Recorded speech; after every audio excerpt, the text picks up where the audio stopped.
Job's pain wasn't over. After losing everything he owned and all of his children, his health was next.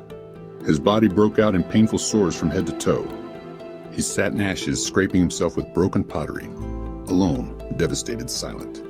His wife, watching him suffer, whispered, "Why are you still holding on to your integrity? Just curse God and die." But Job, even in the deepest pit of pain, refused. Shall we accept good from God and not trouble?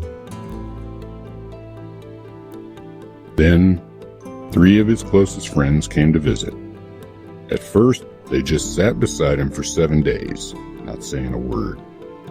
Because sometimes, grief speaks loudest in silence.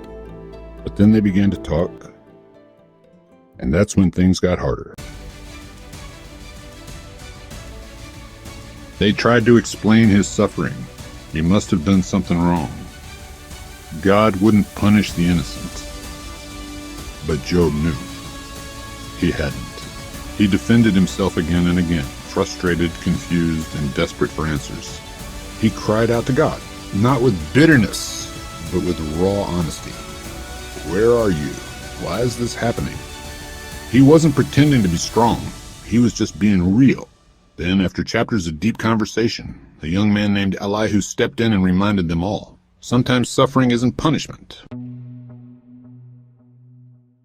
And finally, God spoke, not with answers, but with presence. He took Job on a journey through creation, asking, "Were you there when I laid the earth's foundation? Do you command the morning? Do you understand the mysteries of life?" And suddenly, Job didn't need answers. He realized that God wasn't absent. He was just bigger than Job could imagine. Humbled, Job replied, I spoke of things I did not understand. In the end, God restored Job, not just his health and wealth, but his peace.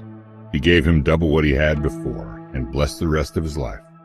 But the real beauty of Job's story isn't that everything got better.